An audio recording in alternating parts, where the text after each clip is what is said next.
Welcome to Let's Get Dumb, the podcast where I, comedian Joe Kilgallon and comedian Jonah Jurkens, like to ask dumb questions, tell dumb stories, and make dumb lists. We got a very unique and special and different episode for you today. It's just the two of us hanging out. Gonna shoot the shit, gonna chat with you a little bit. Our producer, Austin, just turned 25, so happy birthday to Austin. Thank you, Joe. I also feel the tension of something building over here to the left of me. So let me do my weekly... Jonah, how are you? I'm great. That was bad. Okay, for the people not watching, I had my back turned to Joe because I love a good swivel chair. Oh man, Isn't it great? You ever watch the show How I Met Your Mother? The show, the guy Barney, who's played by Neil Patrick Harris. Is that a sequel to How I Met Your Father? Other way around. Oh. And yeah, I could see the confusion though. One was a mega hit for 9 years, and the other one ran is 2 lost years on in time Hulu. forever. Yeah. Well, no, they made the pilot of How I Met Your Father with starred comedian friend of mine. You might know him, Andrew Santino. Oh yeah. For CBS, and CBS said nah. Really? Then 2 years ago, which would have been 5 or almost 7 years later, Hulu picked it up, starring Hilary Duff. Oh, interesting. Yes, she's the woman who is like the main character. Did you watch it? I watched a few episodes to see what it was like. Is it good? Same spark as the first one? No, not the same spark. I feel like that's like CBS's. I guess we're talking about TV now. I guess that's CBS's. Like to me, it's like the one comedy that like transcended what CBS is. You know, because You know what I mean? CBS As a category. Yes, Yeah. they lean older, Yes. much older audience. King of Queens, Bazinga, whatever that was. Yeah, Big Bang Theory, Yeah. 2.5 Men. Thank you, Austin. A few of the other shows. Then they tried to do some younger shows, and they didn't really take off. But How I Met Your Mother was the one that did take off. Mm-hmm. Because there's a really genius plot in the sense that it's like we get a group of friends. I'm sure in the writers' room they all said, "Hey, whatever fun stories we had in this age range, let's give them to the characters." Yeah. But the arc is a narrator telling his kids about the crazy times he had. Bob But Saget. but it's all one big story of how he eventually meets their mom. Mm-hmm.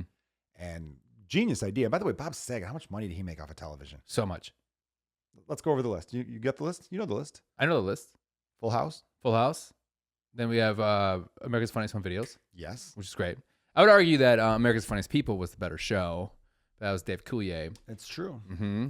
And then How I Met Your Mother. So he had 3 shows in syndication. Entourage. And he was in several episodes of Entourage, at least 10 probably. Yeah, 8 he's to got the 10. Entourage money. So but that was probably his cheapest money. I mean, for those listening And then who Fuller don't know- House. Yeah, Fuller House. He was part of Fuller House, right? He was. Yeah. When you have a show get into syndication, you are set for life. For life. To have 3, unreal. Yeah. Unreal. That's why, Joe, did you ever watch Happy Endings? Yes, with You did. Alicia Cuthbert, Yes. Damon Wayans, Adam Pally, who I know you're a big fan of. Huge fan. Yeah. And then Zachary Knight, I think. But yeah, that's the thing about that show is like that show should have went because 5 seasons is generally like because it's 100 Minimum. episodes. If you have 100 episodes, you can go syndication, and that's what sucks about that show is like it should have because it was so good. It's always sad when you like watch a good show that never made it that far. 100% agree. Oh Yeah. man, There's been I think we found ourselves onto the top 5 shows that never made it. top 5 list. TV shows that should have done more seasons. Yeah. Fuck yeah, dude. Yeah, That's yeah. a good call. This is what it is. Hey, this is just a writing session between you and I. How many seasons did Happy Endings do? Like 3? 3. Only 3. Well, There's always talk about them being like saved by another company, but they never did. And everybody went on to bigger, better things. Yeah, that's the problem when you have a really talented cast. Yeah. Because they can't wait around. Yeah, for me, like 2 Guys and a Girl and Pizza Place, I think that made it 4 seasons, not 5. It was right there. Yeah, they had the one blonde woman who did some movies. Mm-hmm. Ryan Reynolds, obviously. Yeah. Who else? There was another big star in that. Nathan Fillion. Yeah. Fillion. Yeah, and he's one of those guys he's got 2 shows in syndication now too. Yeah. Castle and Yeah. this new cop show. He's The Rookie. The Rookie. That's definitely 5 or 6 years in. For sure. And I see reruns of it sometimes. Yeah, that's when I was on my one episode of Chicago Med, Yeah, you were. part of Dick Wolf Universe. Still got it on my DVR. Oh, what a good friend. That was season 3, episode 14, everyone. I remember thinking this show, if it gets 4 or 5 seasons, I could get residuals. And I still do. Oh. Every maybe 2 months, I'll get a check for like $47.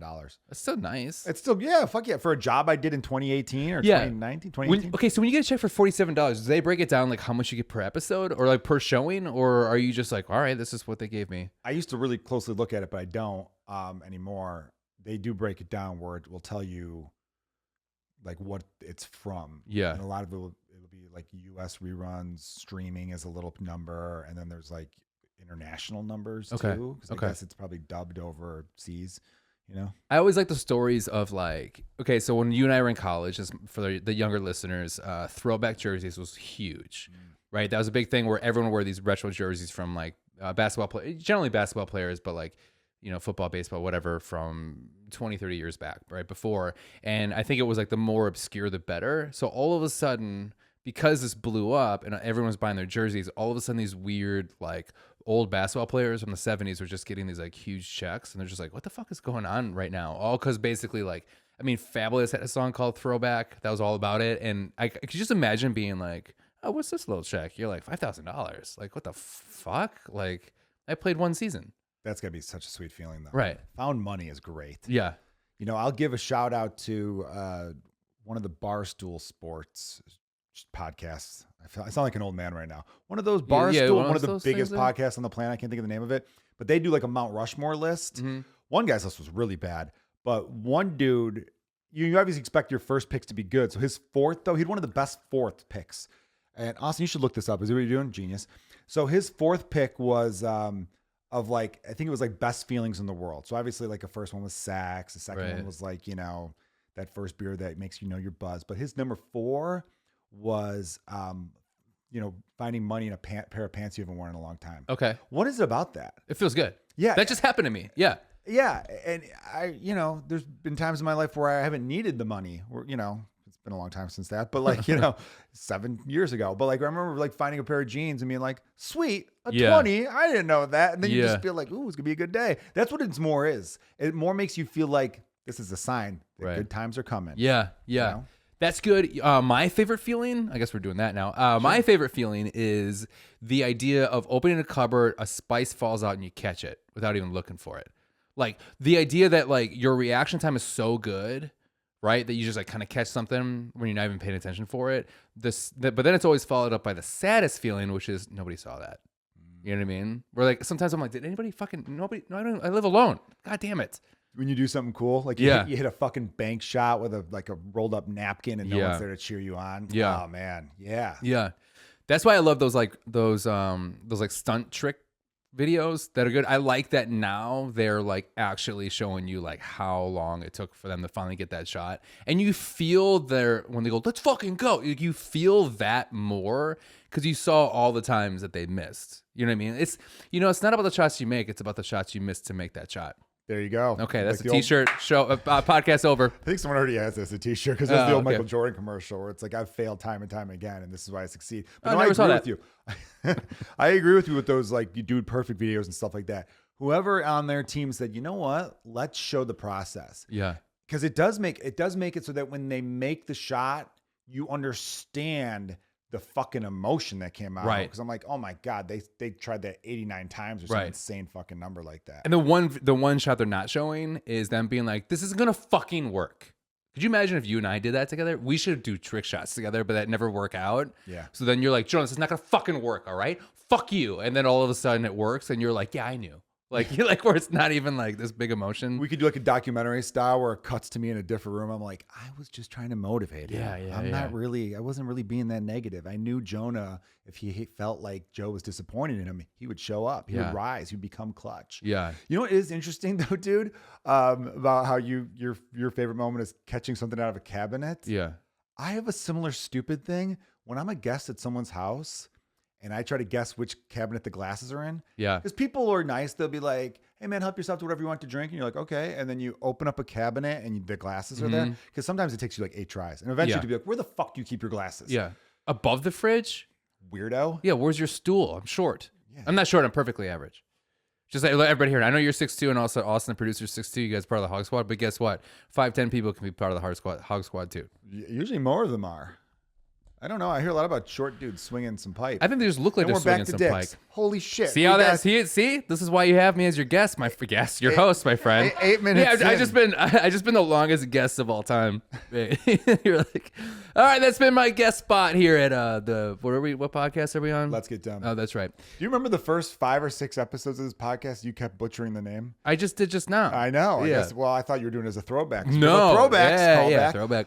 Dude, I remember you reminding me of this, and you were right about the throwback thing. That was a crazy time. And do you think that was rappers? Because I remember Nelly rocking throwbacks. Yeah, that probably blew it up. that's what did it. There's that in Fabulous. Fabulous had a song called Throwback. Throwback this, throwback that. Yeah, right. Early 2000s, I had an idea. I remember saying I had a business management class in high school that was like an elective, and I had a really cool teacher. And I had an idea that I thought was $1 billion idea, where it's throwback cars. Today's engines, yesterday's like style. Yeah. You know what I mean? So you could have like which a car they do. They exactly, but at the time they fucking didn't, man. Oh. There are 2 big business ideas that the world, the universe stole from me. Yeah. That's one of them, throwback cars, and the other one was Baywatch Barbie. That was your idea. I swear to God, I was, How young were you? When dude, I was like 8, 9 years old. Did you watching come out of the Baywatch. womb being like, Baywatch Barbie? That's my first word. I was born the most heterosexual man of all time. Yeah, I know. And so I was watching Baywatch because I love that show. Your jersey looks like that should be a sash that just says the most heterosexual man of all time. It kind of does look like a sash. Yeah, it does. So I was like 8 or 9 watching Baywatch, and my sister, who's like a year and a half older than me, was playing with her Barbies. Can I ask you one thing before you continue? Did you watch Sequest DSV before you watched Baywatch? I don't know what Sequest DSD is. I'm sorry that interrupted you. Continue. Never even heard of that. So yeah, I was watching Baywatch, loving it, figuring stuff out. I'm 9 years old, getting excited watching Pamela Anderson run. And I looked at my sister playing her Barbies, and then I thought, why isn't there a Baywatch Barbie? This would be a big seller. Yeah. And then she was even like, yeah, good idea. And at the time, I was 8 or 9 and she was 10, so we weren't like the best of friends because when you're siblings at that age, you're always yelling at each other. But I remember her being like, that's a good idea. And then going right back to ignoring me. And for whatever reason, that made me think, oh no, it's a great idea. Because if she likes it at all, then it must be fucking a massively good idea. The fact that she even looked at me and said, yeah, sure. And then looked back. The acknowledgement was all I needed. Yeah. And then get this, 2 years later, I'm not kidding, 2 full years later, Baywatch Barbie? Baywatch Barbie came out. What the fuck? I could have been so rich. So when I was in college, this might age me here. So my favorite thing to do when I would move to an apartment is I would go walk around and I would gather all the menus from restaurants and I put it in a binder. So then I could, like, if I wanted to call for a delivery or whatever, I had all that, right? And then I was always like, God, I wish I could get delivery from McDonald's, right? And then I was like, I should fucking do a thing where like I can get, like, I'll be a service and you call me up and then I'll go to McDonald's. We all know where this is going. I go to McDonald's or Taco Bell or whatever, and I pick up your service, and you pay me like $5 fee, whatever, and I tip. And my friends were like, "There's no way that anybody will make any money off of that. That's the stupidest fucking idea." And I was like, "You're right. It's so stupid. Why would I come up with this idea when I trust my friends who are morons?" Guess what? Grubhub happened. Yeah, Dude. and I swear to God, it's insane when you have an idea and your friends are like, "What are you, an idiot?" And then it becomes a thing, and you're like, "Fuck you, man." You know what I take from that story? That your friends are fucking idiots. Yeah. No, because that sounds like a great idea. Why would they think that's Hungover? not? It was all about hungover Sundays, right? Where I'm like, I don't want to fucking go get McDonald's. I want McDonald's to come to me. Yeah, because I remember, in retrospect, it's crazy how long it took for Grubhub and Uber Eats to become a thing. Because they've only been a thing for the last 10 to 15 years, maybe? 10 years, yeah. 10 years or so. Yeah. It's really taken off. So it probably was in development for a few years before that. But like, I remember being in grade school when my stepmom was pregnant with my younger sister. She, get pregnancy cravings. What am I saying? Pregnancy cravings? Yeah, cravings. Pregnancy cravings. It also is 11:30 at night right yes, now. on a Monday. Yeah. Her big pregnancy cravings.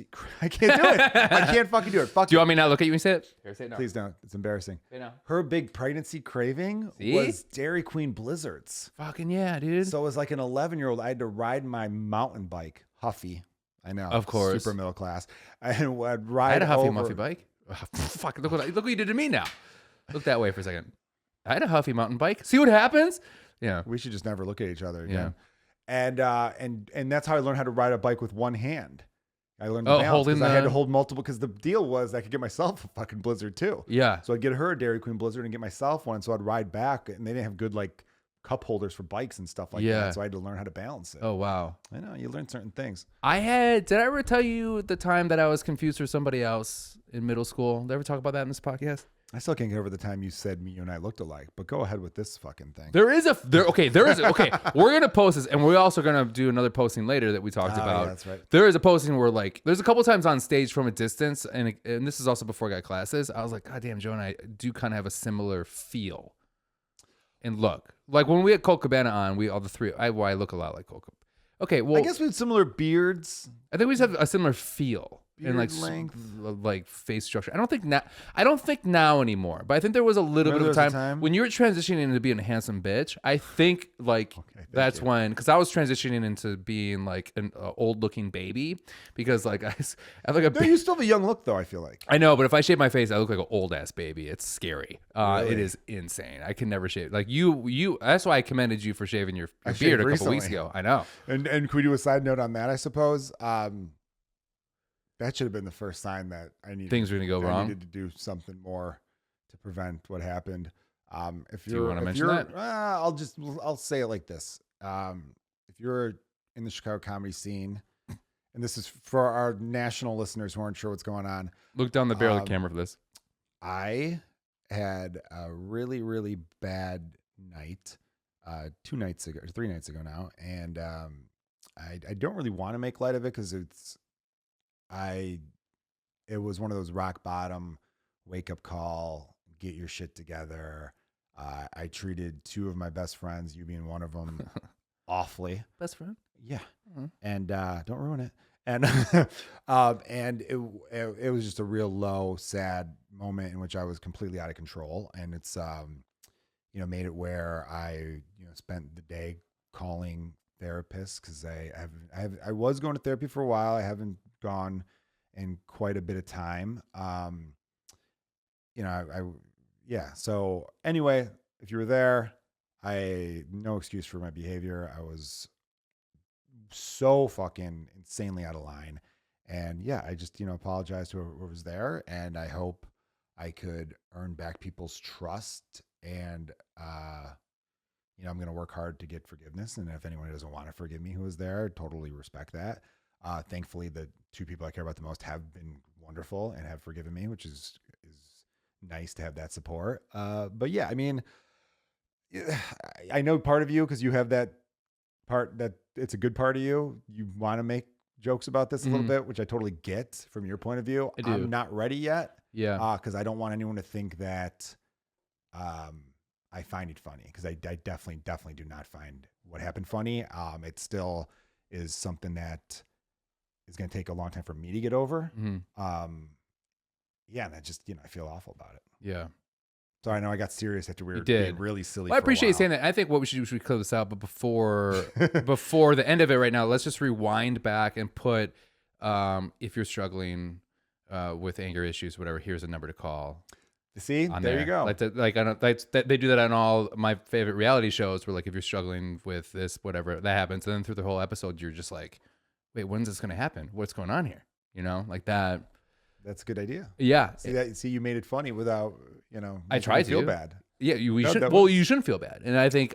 Oh, I should feel bad about this for a long time. Okay, so maybe not a long time. Okay, so I know the listeners right now. I have to learn to forgive myself, but it's gonna be a long time for that. Listen, Joe. Like, I think like all 300,000 of our listeners, and then 200,000 of our new listeners right now, who are probably going to be like, oh, we want to hear your story.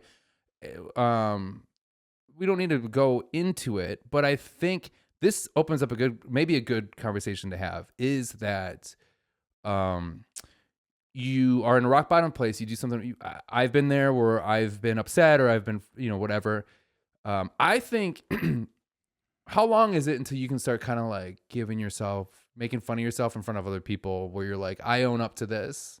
Because you're kind of showing people like, I own up to this. And also like, I know it's fucked up, but like because you're showing humility, that you can say what you're saying right now, but then also when you can eventually start making fun of yourself for it. Do you know what I mean? Yeah. I mean, I don't know what the timetable is on that. I mean, I've struggled with anger issues my whole life. I really do like to say temper instead of anger, because Yeah. When you say anger, I think people see you as an angry person, but I really have never, and this is something I'm going to figure out going forward in therapy, but like, I'm not an angry person. Like my No, default setting is you're to not. be pretty happy and even happy-go-lucky in a lot of ways. Like Right. I'm a pretty optimistic guy. I could get very silly. I could get goofy. I do have a short fuse. Right. And when I get angry, We've seen it on the podcast. yeah, it's been on the podcast. Because I'm really bad I let things build Yeah. way too much. So I let little things go that if I actually handled them in real time or as they bothered me, they're such little things that I wouldn't even be mad at discussing them. It'd be like a real, like, oh, it's a little small thing, but like, and then I talk about it with the person or whatever. Yeah. And then it's like the thing. Yeah. People wouldn't even be like, oh, he was mad about it. They wouldn't even know I was mad about this because I would handle it in real time. Yeah. But like I push so much down and, because I know a lot of people are going to be like, what the fuck was that? There's no one answer. And I'm not going to get into it because, my personal life I still have to keep some things to myself, but like I'm dealing with a lot of shit. Right. And the people who know that, thankfully, were very like, oh, dude, no excuse. But the writing was on the wall that this was going to happen. Right. Because of everything that you're dealing with and everything that's going on with you. Right. And I think I was trying to be a lot of things for a lot of people, but none of those for things for myself. Right. I have a lot of friends, not like a lot, but there's a good handful that I've been counseling and trying to make feel better and trying to help but I want to, because I love these people and I don't want them to feel the way I feel often. Sorry, I'm going on for a while, but you're not. This is one of those things where I don't want to be misunderstood. Of course. But you got to check in on yourself and fucking sometimes I literally ask for help. Yeah. I think sometimes I try to keep this whole fucking tough guy thing and not ask for help. And that's a dumb thing to do. Yeah. Yeah. Anyway. Well, I appreciate saying that. Thank you. Could we put another thing out there? Yeah. But that's why it sucks. Sorry, you're about to talk again. I interrupted. No, you're not. You and the other person, you're here. I don't want to talk about other people. Yeah. Have been the two of the only people really, and it's not knocking my other friends. They don't know. And, right. Everyone's friendship's different, who have checked in on me. So that's what kills me the most is the two people who I have the best friendships with were the two people I was the worst to by far. Right. And I was really bad to a lot of people. And I don't remember a lot of what I said, and I don't know what I was doing or what the plan was. It was just being a explosive. drunken, explosive rage thing. Yeah. And so if any of those people come across this, I've thankfully asked around and got a list of people I need to apologize to, and hit them all up. Yeah. So, that's amazing that you said that, and I think that's great that you. Yeah, you're having this conversation. It was amazing, and like my apology to you is that like. Can't wait to tell you this, but so we've had a bet going, and that bet is like when you're going to explode. And if you go back to the podcast, I have been slowly setting the seed, and I just want to tell you right now that I can finally pay off this house. Nice. Yeah. Yeah. I really Good. I appreciate that. I'm happy I can And help. strategically, I was kind of afraid of like kind of pushing too hard. I didn't want to push it too hard because I didn't want to lose the money because it's like an over-under thing. And so I just want to say thank you. Date? You had that date? I did. It was weird how it worked out because you came in almost at midnight. And if it was hit midnight, I wouldn't have. And before, and that's why I kind of like looked at you and I said, what's up, fuckhead? And then. Is that what you said? I don't even remember you saying anything to me. Oh, I know. And it's amazing that you timed it where I was coming from a show that was a drinking show. Yeah. Like I was coming from a show where the purpose was to get me drunk, which was stupid. Which Should've it eaten a was. better Right. dinner, And I too. will say that a lot of people don't know this. I started that show years ago. Did you know? Knowing. Wheels were in motion, man. Right. See, we've talked about this before. I've always wanted to be a grifter. We have talked about this. We have talked about this. So what I used was a little thing we call the Whoopsie Wopsie. And that is a program. I'm trying to make light of this whole No, situation. I know you are. I know. Okay. Yeah. You bailed on your own fucking riff, by the way. I did because I couldn't think of enough stuff. I couldn't think of, I was on my way there. I was on my way there. Can we put a little thing up there that says that basically if you bail on your bits too quick, there's a little thing called Second City Improv that you can take 4 years of. That we can get phone there. number that will help you out. That'll help you out. But Joe, I only make light of it because I know you've been beating yourself up a lot about it, and I don't like. I think it's fair that you are, and I think that yes, there is a part of me that kind of thinks that you should, but I think ultimately it's like, the past is the past, and that was a day, and we all have days like that, and I think if anybody judges anybody for that, it's like you're not looking at yourself and understanding that you're gonna have a day like that, and everybody will, and you should. The people that struggle with those things, or the people that have nights like that, like you should humanize them, because like that doesn't make them a bad person. Doesn't mean they're always like that. They just had a moment, and we all do. And you don't want people to judge you when you have yours. Yeah. Yeah. Yeah. Well, thank you for that. Yeah. Thank you. Which pisses me off. So this goes on a thing too. Well, because like, okay, so now we're going on this little rant now. This reminds me of this. It's the thing that what really fucking pisses me off, and this is a serious podcast now, is that when people don't let people move on. And I hate that. And that frustrates me a lot. And that's coming from a lot of hurt from parents, how like my parents were drug addicts, and nobody let them understand that like that was a thing in their past, and they can move on from that. Some people can have bad moments and do the work that they need to work to move on past that. And if you keep reminding those people of that person that they were, they'll never not be that person. And that's fucked up. It is fucked up. And I think what you said, I think you touched on this in a previous episode, but we I didn't did. really get to dive into it. We didn't really dive into it, but Oh, I did. That's right. Yeah. no, but you're 100% right. Yeah. Do we not make a clip for that? We should have made a clip for that. Sorry, but no, I Hey, remember fuck saying you, that. Austin. What the You didn't make a fuck, fucking clip for dude? that? Well, guess what? That's who you are. You're the producer that doesn't make clips, and you're always going to be that in my mind. Talking about? I don't even know what you're talking about. Well, no, because I remember It you was a talking- story. It was a story about that it We was. were on online talk. Remember? Like, Yeah. that It one was a person story. specifically? It was a story about how I got to confront somebody and use my Facebook. mom's death against them. Totally worth it. Still to this day, pretty Yeah. worth it. Dead parent pass. Dead parent pass. But yeah, dude, like, no, you're right. And I have a joke. The one joke I tell about how the first go around with therapy, my therapist, that guy wasn't an anger management specialist, but he was trying to help me with like some of my other cognitive shit where Was he just like, I work at Babies R Us? yeah, but he was cheap. So I went with him, No, but I was saying like, I'm a very confrontational person, which isn't always a bad thing. But like most people want to be non-confrontational, but I don't know how to wrap my brain around that. Yeah. But like I was trying to avoid situations that would trigger myself. Yeah. But I'd go out in public, and my friends were so used to me being the guy. So like in the one joke I talk about, like, and this was a true story. We were at a bar and this one dude smelled bad, and everyone's like, "You should tell him he smells bad." Yeah. And I'm like, "Why do I have to be the guy that tells me he smells bad?" It's like, well, because you do shit like That's that. like your thing. Yeah. You do that. You know what I Yeah. mean? So I'm like, well, I'm trying to fucking not be that guy. Yeah. I don't want to be that guy. But people label you and they associate you with a thing. So sometimes it's hard to get over. I'm not saying that that's what happened, and there's still no Yeah. excuse. But I get where you're coming from, where people don't let people move on because From their mistakes. Yeah. yeah, like, I had that thing with that softball game where I threw a bat.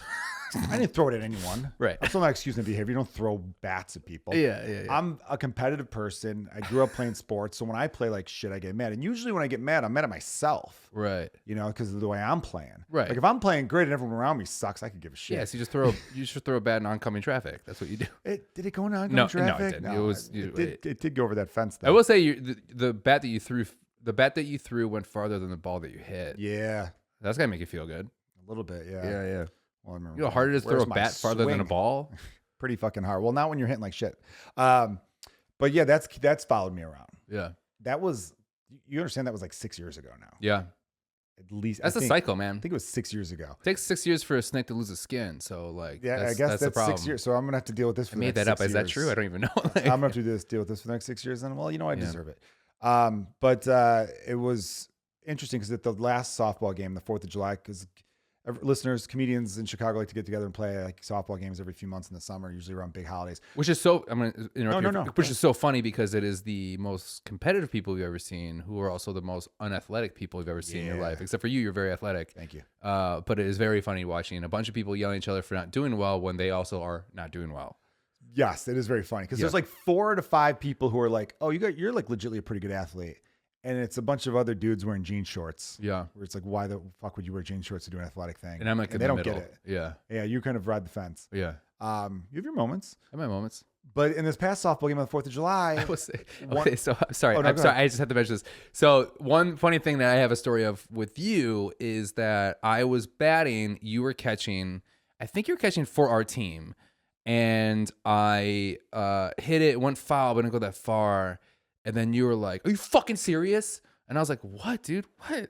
And then you're just like, "You're not fucking putting your back leg into that thing. How the fuck? Look how fucking." He goes, "Dude, you're a strong guy, and you're not even putting your fucking weight in your back leg when you swing." He's like, "What the fuck is wrong with you?" And I was like, "I'm not doing that." And you're like, "No, you're not." And I go, "Joe, that's a great tip. Thanks for that." And then the next thing I hit pretty fucking far, and I was like, "Hey, dude, your anger helped me out." I know how to coach. You got to motivate.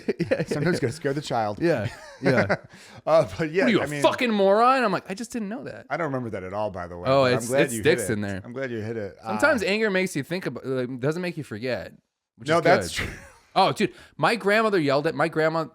I love her to death. Laughing She's the about sweetest something person ever. different. But man, when she would go off, she'd go really off. And the times that she's yelled at me, I have never forgotten those things. Yeah, One time she looked at me and she goes, "You're a liar just like your fucking dad." I know. Well, And I was about never- your dough, man. Yeah. That's And personal. I was like, "Betty, hell yeah. That's pretty good." But I also was lying at the time. Ooh, so that I was stings lying in about different a way. fight that I got with my friend. My friend and I got in a fight at my house. She had to break us up. And then I was like, "Oh, he did this and that." And I was faking being hurt. And she was like, "You're not hurt. You're hurting your friend." And she was just like, "You're a liar, just like your dad," which is a hard thing to say, but she was right. So it's kind of like, fuck, god damn, you got me at my core. It's like when it hurts, but then they got you. Yeah, You know yeah. what I mean? Nothing's better than like a good, I got you at your core. Yeah, I'm kind of getting bummed again though because you're right. People don't forget anger. No. I just wish I didn't have a horrible way of multiplying it like when I do. I think I know I fucked up, and in my head I'm like, well, I fucked up. They're all gonna think this. Well, fuck them for thinking that, and then it keeps getting exponentially worse. Right. And then the hole gets deeper and deeper. Yeah, because people don't shake that off. Yeah. You know, so hopefully there's not any too long term damage. But whatever, fuck I it. mean- Not fuck it, but like get to work, Joe. Is my Yeah. point. I mean, I know I've known you for so long, and you know I love you so much, and like it was. So I realized there's more than fight or flight. There's fight or flight, freeze, flop, and friend, are actually the 5 responses. So obviously we know fight or flight, and then freeze is like you freeze, right? You don't know what's going on. Flop is you basically like collapse, like you go all loose, like how they tell you to do if you're falling, you go loose, you don't tighten up. And then friend, which is you ask for somebody to help you. And I realized that I'm freeze. Like that was my problem. Whenever bad things happen like that, like when you were very upset and angry, and you know whatever was happening, I didn't want to run, I didn't want to help. I just like wanted to watch you, and I felt like I was watching like a UFC, like a very angry movie on VR, where like no matter what you were saying to me or whatever was being at me, I was just like, this is so interesting. Like I wasn't even emotionally affected. I wasn't emotionally affected. It was a really weird thing where it's like, oh, I just understand this person so much that this isn't even getting to me emotionally. And I'm just like trying to figure out like, how do I help this person when I can? It's kind of like what was going on. No, yeah, I didn't know there was more than the fight or flight thing, but Yeah. now that you say it, I've definitely seen people just kind of stare awkwardly. Yeah. That's the freeze. and That's the then freeze part of there's you. the And that's freeze totally part. normal. That's a totally. Yeah. Fuck yeah. And the flop, that's obviously after LeBron James. Definitely. Yeah. Of course. That little bitch. Yeah. No, And freeze is after T-Pain. Now freeze I can't remember what I was going to say before on that, but me. I'll give you, I know you know, it's a comedy podcast, so I'll give you guys one funny thing. Although now that I'm thinking about it, it's going to come off a little more dark. Welcome to the podcast. When I was brother. around the corner, like down the street, around the corner, a few blocks over from where this all went down, some car yelled out the window at me. Really? There was a car full of people, Oh no. where it's like, That you knew that No, were I there? did not know. I did not know them. Oh, These were strangers. no. and under That's a lot like a falling down situation. You ever see that movie Falling Down? I have, yeah, but under different circumstances, like people would have been like, "Oh, that would have been a great way to get killed, Joe." And, On you. But I literally said to them, "Come out of your fucking car. I want to die tonight." You said that? Yes, and that was What? enough for the 4 people in the car to be like, "Oh yeah, you're you're so far gone. We're not even going to fuck with you. Like, I think they were a car full of, it was like a lot of people packed in there, but they were of the age where they would have been like, oh, you're going to talk shit? Well, we're going to get out of the car and beat the shit out of you then. Yeah. And they would have been able to. There was multiple of them and one of me. Do you and I remember I was probably not in good fighting shape. A lot of people probably could have kicked my ass that night. But like, do you remember what they said to you?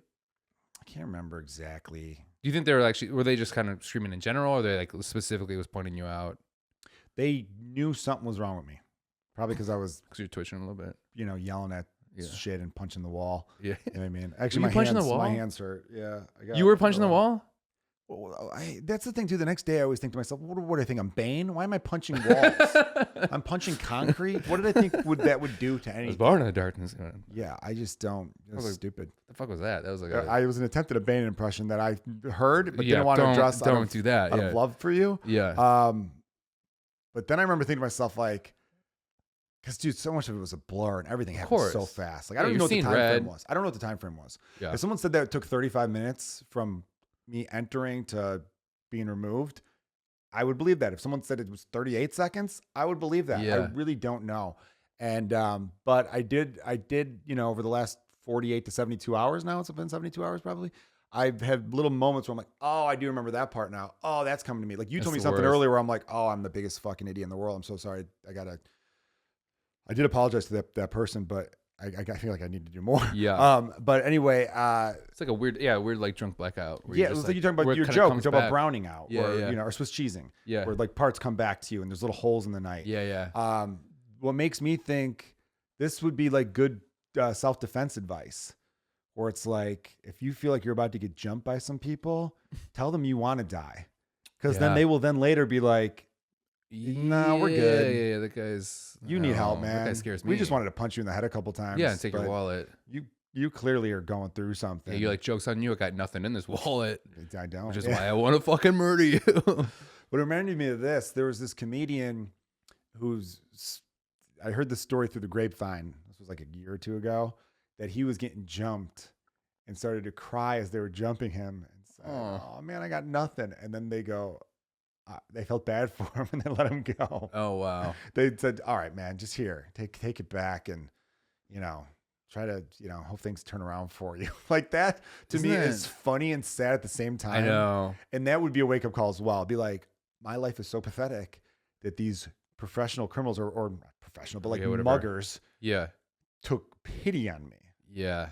So when in doubt, everybody, use some pity. It will help you out of some jams. I think. So because I think inherently people are good. So you gotta pull at those heartstrings. Yeah. Yeah. Oh, why would you do that? But I went toward their car too. It would have been so easy for a couple of them to come out and just knock me the fuck out. But when I said the things I said, they were just like, disappointing because I didn't see that. Yeah. Just know that if I saw that happen, I'd freeze and just watch it. Yeah. That's my problem. I told you, I think we mentioned this in the podcast before. I was in Vegas when there was supposedly a shooter happening, like a mass shooter, which wasn't. We're all fine. It was some stupid fucking tweet that happened. And people came to our dinner table and was like, there's a shooting. There's a mass shooter out there. And then I was like, what? And then everyone was like running away. And then I looked at my girlfriend and I was just like, no, it's probably... I'm really excited about this dinner. And then we finally ended up running. And then I'm also such an idiot. I follow the group and then we all run into this room that has 3 walls and 1 exit. And I'm like, this is like shooting fish in a fucking barrel, you dumb idiots. Yeah. And then it ended up being like a big pane of glass broke and somebody tweeted there's a shooter in Vegas, and because of what happened before, which was horrible, then that got retweeted, and then all of a sudden people ran. And then we come out, and then Laura and I were like, well, that's crazy. And then we were like, hey, and then we like sat down, and the manager came up, he goes, what are you doing? And we were like, there's no shooter. We love this restaurant. It was at Zuma, which is one of my favorite restaurants in Vegas. And then they were like, yeah, we're all letting everybody go. You're good. And then we could see from a distance they had our sushi out, and we're like, can we just grab that? And then they're like, no. And I'm like, I just want... What the fuck? I would have done the same thing. I know. I was like, everyone's fine. There's no shooter. Can I just eat my... And then he's like, what is wrong with you? I was like, what is wrong with you? Do your job. I'll give you this, and maybe we could wrap it up and do some plugs here. My dad, remember the Boston Marathon bombing? Yeah. And so it was interrupting all the scheduled programming for the day. Every news network was following this around, or it was this big thing. And then I wasn't living with my parents, but I stopped by, I would do laundry there a lot. And I said to my dad, I'm like, "Can you believe this?" He's like, "Yeah, it's crazy, you know." And he's like, is it going to interrupt everything all day though? And then they said like, well, the reports are that, 3 people died. And then my dad looked at me, he's like, 3? That's it? How many people die in a regular marathon? 2? Like, because people die during marathons. Yeah. Almost most marathons, there's always one person who finishes the marathon and then collapses and dies. Do you know how they die? Like a heart thing. They usually have a thing. A lot of times internal drowning. They drink too much water during it. Wow. Well, I knew one person had a thing called the mitral valve prolapse, which is something I had, which is where your one valve closes differently. So I remember. How did you get that fixed? It was self-corrected or Really? it was misdiagnosed. I was diagnosed with it like in 6th or 7th grade. Really? So it was something that was one of those things where the only precaution was I had to take antibiotics before any dental procedure, because when the dentists are in your mouth, bacteria could go through the bloodstream because they're fucking cutting around in there, you know? That was the only thing. And, maybe not run a marathon. Or your Wolverine. Or I healed myself. But then when my father passed away 2 years ago, I went to get my heart checked because, he died in his sleep, which is, 90% of a heart attack in your sleep, right? So I, got hooked up to machines, did stress tests, did all that. I was running on a treadmill with stuff hooked up. Oh, yeah. But you feel dope, dude. Yeah, you feel pretty dope, right? So they start raising that incline. Well, I was worried about looking embarrassing. Yeah. I was worried about embarrassing myself, but it was 2 women like monitoring me. And I was hard as a rock. Oh, I was straight up fucking poking through, you know what I'm saying? But no, it was 2 women monitoring me, and I was looking great because I was so depressed. I wasn't really eating much after my dad died. So I lost a good 8 pounds, like the 2 weeks after he passed away. So I remember running on that treadmill and being like, yeah, you like what you see. Like, you know what I mean? And then be like, oh no, I haven't run a lap in a long time. But thankfully everything was fine. And then the doctor said like, yeah, looking at your EKG, it's not really much of a prolapse. I think it's, either it was mixed diagnosed or sometimes just body's a weird thing. I'm like, oh, great, But a lot of times with marathons, they have like that little hidden heart thing they didn't know about, and then they collapse and die. What a great thing for a doctor to hear from a doctor. Man, sometimes, bodies are a thing. Well, I think he was just trying to be like, I'm not going to get too into it because you're probably misdiagnosed or whatever. I don't know. I have stage 4 cancer. I have a week to live. Sometimes bodies are weird. I don't fucking know. That's insane. Sometimes it eats away at yourself. Yeah. That is a weird fucking clue, though, or a weird way to say it. Are you looking at Austin to see if he's sleeping? I'm squinting and make sure he's not dead. No, he's not dead. He's away. We are worried about Austin because he had a concussion. He had a concussion. We're like, no, we're still doing the podcast. Yeah. He didn't fall today. He fell a couple days ago. So he's probably fine. Probably fine. More than likely fine. Austin. Right? Yeah, he's awake. Yeah. I will end on this though. We should end the podcast and you can do some plugs. It is fat. Like, is that the hair loss? Oh, shit, sorry. Your hair loss? You think I was ribbing you for that? I'm kidding. It's a joke. I will applaud, not even applaud, but I will say it's impressive how quickly news gets out when something like this happens. Oh, it's amazing. Dude, it was wild. I got texts the next day from people that don't even live in the same state anymore. Yeah. And I didn't tell them, and I was like, what the fuck? And, it's crazy. I had shows the next night, and I had to, walk into the club with my head hanging low. Oh, that's gotta suck. That's gotta suck walking and knowing like, fuck, I'm gonna have to A, take shit, B, answer some questions, and then C, people are gonna come and give me weird looks who don't even know me, who are judging me now. Mm-hmm. Oof, my goof. Yeah, had to do with all of it. You poor psychotic son of a bitch. Don't feel pity for me. I brought it on myself. Got to be a better person, right? All right. So, Jonah, tell everyone where they could check you out. Were you finishing your story there? That was the end of it. I was just saying it was impressive. That was the end. Oh, it's impressive how fast things get around. It was amazing. Yeah, I think. I don't think there was more to it. Sorry. I think if the Boston bombing happened at a comedy club with a bunch of comedians, we would have figured that shit out. Found that instantly. guy. It would not have been a manhunt. It would not have been a manhunt. Yeah. Yeah, we would have been a clown hunt. No, I just thought that was funny because like when you think about dark stuff, I always thought it was funny that my dad was just more mad about Jeopardy being interrupted because of the stupid fucking Boston Marathon bombing. Yeah. But don't you have that sometimes? You equate how sad something is to the number of deaths. There was a Seinfeld episode where he's like, how many people died in that boating accident? 12? Oh, who gives a shit? Like, you know what I mean? That's not worse than my life. Yeah. So 9/11. Yeah. happens. Well, dude, do you remember the original 9/11 numbers? Austin, you were before your time, but like, I remember being in high school during 9/11 and people being like, it's going to be like 85,000 people dead. How many people are in the World Trade Center normally? Yeah. Like I'm like, I don't think it's 85,000 people. I was in though. Wisconsin. They're just like, oh God, I can't. We got to get cops around the Oconomowoc State of the Union. I was like, what the fuck? No one is attacking Oconomowoc, Wisconsin. First off, spell Oconomowoc for me first, dumbass. And then, no, but I was like, you get so dullened by shitty action movies, and I think, you know what I mean? Like so I'm a little older than you. It was my first year outside of high school was when that happened, and I was driving to work, and I was late for work, and I worked at a electronics store called Best Buy, and I was on my way to work. I was late, and like nobody's on the road, and I was like, what the fuck's going on? And I was so worried about being late. I walk in, and everyone's around a bunch of TVs. And then I go there, and then they're just like, oh my God, this shit's happening in New York. And they basically tell me what happened, and I just go, okay. And then I just went to my department, clocked in, and just started cleaning. I was like the only one that like, this makes me look bad. This makes me look real bad. But it's just like this weird, like, all right, I guess that happened over there. I don't really know. It's funny when you work a certain job and then you start to put together the pieces of, oh, I'm the only one who's this bad at a certain thing or that doesn't do this right. Yeah, you're kind of like, maybe I should care about this. You should. Yeah. I worked in Stop a warehouse freezing me, baby. once, and I was like, I found out I was the only person to throw up in a box at any point because it was a shipping and receiving, so we were boxing stuff constantly. I'm like, I'm the only one that's ever puked in a box. Like, yeah, you're the first. Did you throw up in a box and then ship it? Yes, but it was going to New York. So Shut it's up. totally fine. No, I'm kidding. Was it on 9/11? No, but speaking of 9/11, dude, you're funny because you're not funny, but you are funny. But the story's funny about those small towns who cared. Here's how arrogant Chicagoans are, because Chicago and New York have a little bit of a rivalry, but New Yorkers piss me off because they don't even consider it a rivalry because they're like, oh, we're New York, you're fucking Chicago. Right. But there's a little something there, right?